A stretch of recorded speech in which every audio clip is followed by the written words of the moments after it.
Porque yo he buscado ayuda oficial. Quienes están con la verdad, quienes me han conocido a través de 12 años, y saben que yo he golpeado las puertas una tras otras oficiales para ver si podemos en el Ecuador organizar una expedición seria con todas las garantías pertinentes del caso. Deben recordar que he recorrido todos los ministerios, he golpeado todas las puertas, he pedido ayuda para revelarle al Ecuador, a América y a la humanidad el grandioso pasado que tiene el hombre. Al no obtener ayuda, un buen día como tantos, se ha presentado Erich von Däniken con un grito de batalla: traigo $200.000 para que Juan Moritz organice esa expedición. Eso se lo ha presentado al doctor Gerardo Peña. Yo estaba en Quito en ese momento.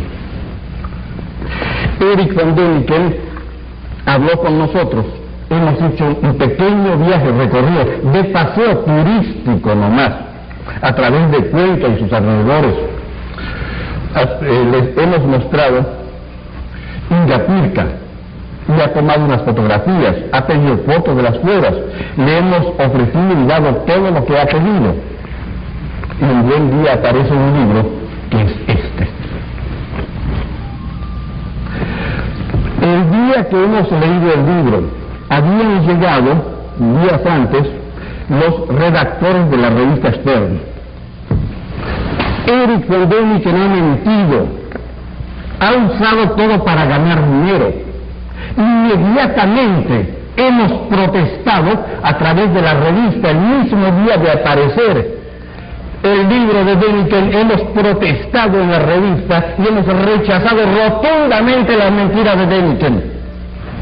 Por ello, el director del Museo del Banco Central, que dice en su declaración que este libro ha sido cuestionado en Guayaquil. Acá en la revista está, no en Europa, en Guayaquil, por el doctor Peña y por yo mismo. Otra de las mentiras del director del Museo del Banco Central. El doctor Gerardo Peña Mateus, quien siempre estuvo al lado del señor Moritz ordenando su parte jurídica y a quien vemos en pantalla hace 22 años atrás, aún recuerda los detalles de esa experiencia. Y los entrevistamos con von Däniken muchas veces. Él había llegado al Hotel Atahualpa. Moritz conversó con Däniken pues largamente. Le exhibió pues fotografías tomadas en la expedición. Esto ya pues había corrido ya algunos años de la expedición. 2 años. Por lo menos. 61, 70, 71, 2 o 2 años y medio quizás. Entonces, Däniken se entusiasmó muchísimo. Y dijo, pero señor Moritz, ¿qué le falta por favor a usted para seguir adelante? ¿Por qué no ha hecho la segunda parte de la expedición? ¿Cómo va a privar usted a la humanidad de un descubrimiento tan interesante que usted afirma haber efectuado? Y muy sincero, pues le dijo, mire, dinero, porque sin dinero no se pueden hacer estas cosas. Que le dice, vea señor Moritz, yo le puedo conseguir el dinero. Lo único que necesito es que usted me proporcione unas cuantas fotografías y me autorice a dar unas conferencias. Yo cobro por mis conferencias, las ilustro con las fotos que usted me va a dar y le consigo el dinero para que siga adelante. Entonces Moritz, que tenía la autoridad moral y legal para hacerlo, Juan Moritz le hizo entrega de unas pocas fotografías. Le deseó suerte y le dijo, pues ojalá sean buenas sus conferencias y podamos seguir adelante y usted pueda integrarse a mi próxima expedición. Eso fue todo. Le prohibió terminantemente, y me consta que lo hizo porque fue delante mío, que haga el uso comercial de la historia. Porque eso tenía características científicas que no debían ser distorsionadas en un libro de ciencia ficción. Y en eso quedaron. Pero eso fue precisamente lo primero que hizo el señor von Däniken. Apenas regresó a Suiza con la fotografía, esta es la mía, dijo. Claro. Escribió un libro del que vendió 11 millones de ejemplares, contrariando las expresas prohibiciones de Morris. Y el oro de los dioses. claro, por una parte dio a conocer el descubrimiento, es verdad, pero por otra parte le causó también un grave daño porque lo mistificó con pasajes de ciencia ficción y estas cosas. La historia es realmente auténtica, pero en la forma en que Däniken la trató, pues causó la indignación de Juan Morris, que incluso pensamos en hacerle una demanda en Suiza. Llegué hasta contratar a un abogado, hice un viaje yo a Suiza y me entrevisté con el señor Peter Herert. Pero nuevamente nos estrellamos con la barrera económica, pues porque en Suiza no es como en el Ecuador, que la justicia es gratuita, que uno puede acudir al juez, incluso armar quién sabe cuántos disparates sin que tengan la razón. No. Däniken publica pues la historia que le acabo de mencionar, que de por sí es interesantísima. Naturalmente empieza a vender como pan caliente pues ejemplares de su historia. Y en las páginas del libro publica las fotografías referentes a este hallazgo. Y lo que es peor, y esa es la parte que más le molestó a Morris y también a mí, que él en el libro dice haber estado con nosotros en la expedición esta.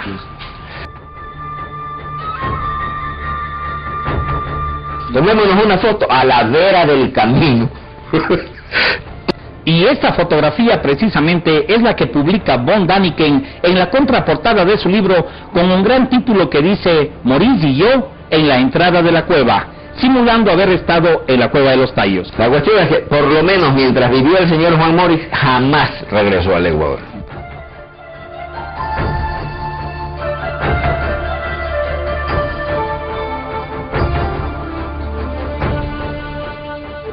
He venido leyendo a von Däniken desde mis 13 años y me sentí decepcionada en relación a este engaño.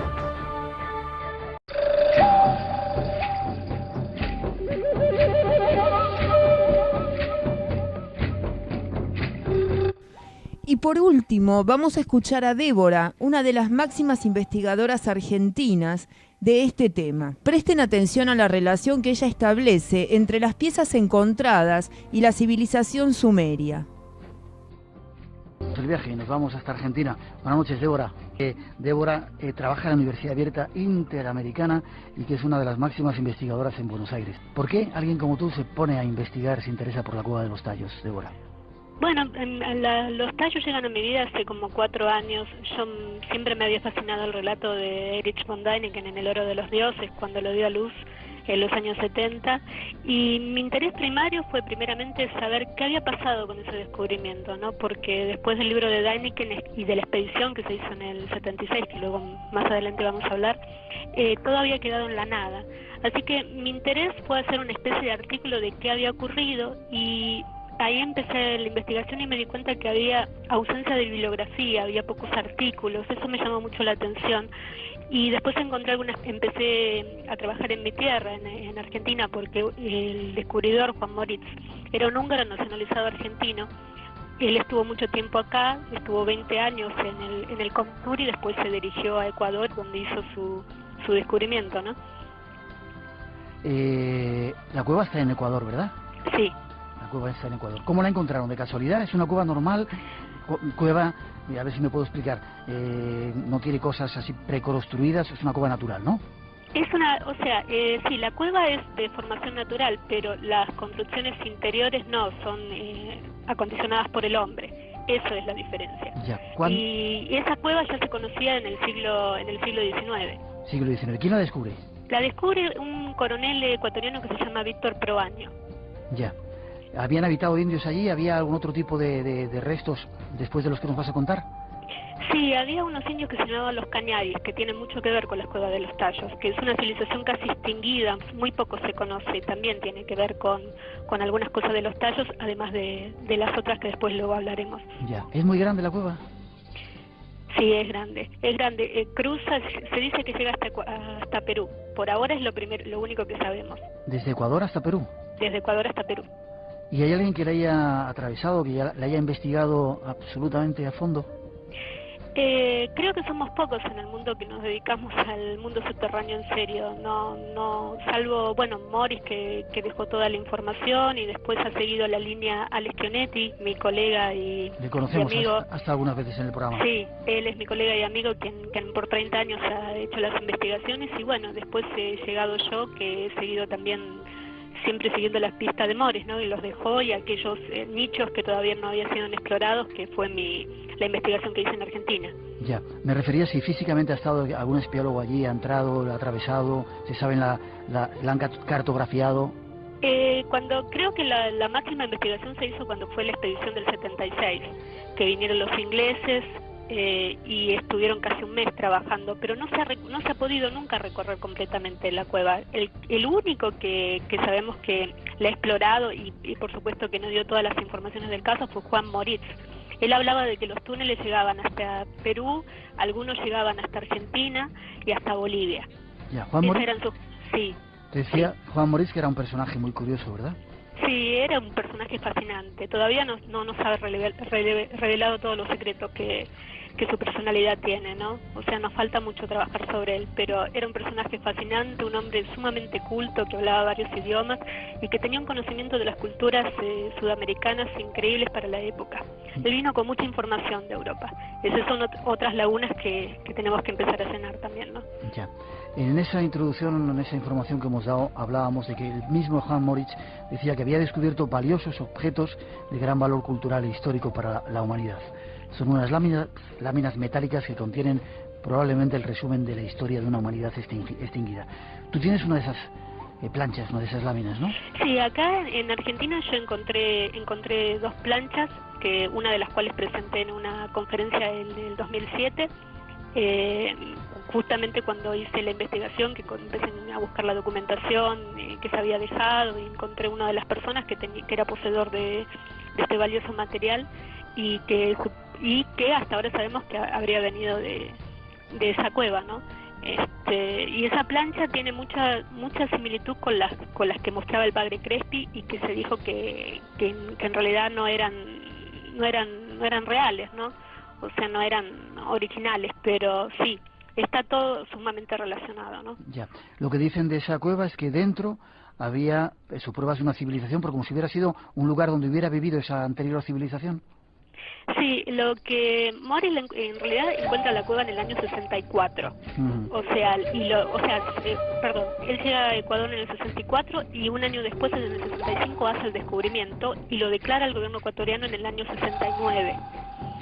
Y él lo que decía es que había una civilización, había encontrado una biblioteca metálica con enseres de 250.000 años y que tenía mucha relación con la cultura sumeria. ¿La cultura sumeria? Con la cultura sumeria, pero él pensaba que los sumerios habían partido de América, que ese es otro tema que también tenemos que profundizar. Esa fue una de las primeras. Él decía que los túneles a su vez tenían mucha similitud con todo lo sumerio. O sea, y estamos hablando de que lo que había en la cueva de los Tallos una vez estuvo en superficie, porque eso nos ayudaría a entender por qué ese tipo de construcciones, ¿no? Y nos llevaría hacia otros lados también. Hay leyendas o historias que hablan de que hay una serie de túneles, redes interiores por dentro de la Tierra que comunicaban diferentes partes del Amazonas con Perú, con esos otros lugares. ¿Esta cueva puede ser uno de esos puntos? Morris pensaba que la cueva de los Tallos era la cueva principal. Todavía no sabemos hasta qué punto, por qué lo decía, ¿no? Pero él pensaba que sí, él había tenido hablaba de algunos contactos, eso lo empezó a decir un poco en los años 70, ¿no? De que habrían tenido en la cueva. También se han encontrado dentro de la cueva huellas de gigantes. O sea, y los indios de la localidad declaran haber visto luces saliendo de la cueva. O sea, es muy complejo el tema para hablar. Es como si fuera el lugar donde vivía una civilización intraterrestre. Pero Morris habló de presencias, no dijo de dónde eran esas presencias, pero él habló que había presencias.